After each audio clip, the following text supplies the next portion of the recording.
Chapter 1. Things weren't going my way. Several years ago, I lost my wings and my celestial blade.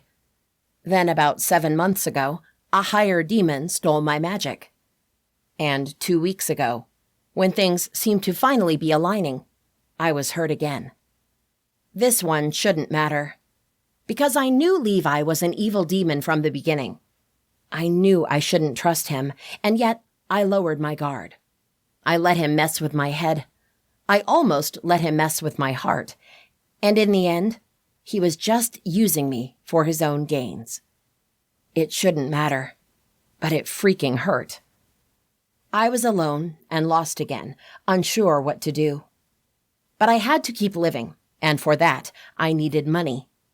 I thought about stealing something or robbing someone, but that went against everything angels stood for. Or should have stood for. I didn't know what was going on in Elysium these days, if angels were still considered righteous, honorable, pure. I ended up in Phoenix, where the weather wasn't bad in March. I found a fight club. Like the first time in Houston with Mr. Green, I was laughed at and ignored. "A tiny thing like you?" a bull of a man said from inside a cage. "What are you going to do? Stand there and look cute?" Oh, that had boiled my blood. Intent on proving myself, I scaled the cage's fence and jumped in the ring. "I'm going to whip your ass, and if I do, I'll get all of your winnings for the night. Deal?" The guy glanced at the suited man on a viewing deck upstairs. The man nodded, and the guy charged at me. I was short and lean, but I was damn fast, and a trained warrior who had fought against numerous supernaturals. This man was a slow human. I easily dodged all of his strikes, jumped out of the way when he lunged at me, and even toyed with him. Once, I slid underneath his legs and kicked him in the lower back, making him lose his balance. Another time, I climbed over his side and around him, wrapped my legs around his thick waist and my arms around his neck. The man fell back, thinking he would pin me, but I let him go and whirled out of the way. When he fell to the floor, the breath whooshed out of his lungs. I straddled him and landed a punch to his cheek and another to his chin. When he rose to his feet, he was furious. But little by little, he tired, and I won the fight. As expected, the owner of the fighting club found me as I was leaving and invited me to fight tomorrow night. "Whatever you made today from Todd, I'll guarantee double if you win," he promised. I was in. As I left the club, I felt dirty. Beating up humans to make money wasn't what an angel's life was supposed to be.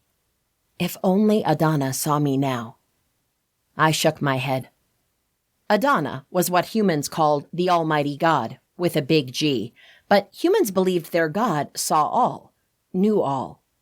It wasn't exactly like that, and I was glad. Not that I knew what was happening up there. Was Adana still in charge? Did she know about Rhodes and his betrayal? Was he working for her? Those questions ate at my mind, and sometimes I could barely breathe. I pulled the hood of my leather jacket up, shoved my hands in the pockets, and crossed the street. 3 blocks from the club, I hopped on a bus, sat in the back row, and stared at the night outside the windows. All the while, I watched everyone who got on and off the bus. I couldn't help it, knowing the angels were still after me and had issued a reward for any supernatural who captured me. The bus ride to the edge of town, where I had been renting a room at a shady motel, was about 20 minutes, but it felt like 4 hours. I had been filled with so much anxiety since I had gotten my wings back. I could have hidden in a dark alley near the fighting club, sprung my wings, and flown to the motel, but I had done that in another town before stopping in Phoenix, and supernaturals had easily spotted me. Now, I avoided flying. The more human I looked, the better. That was why I had dyed my silver blonde hair dark brown. The color didn't take well, and it now looked like a dark, faded blonde.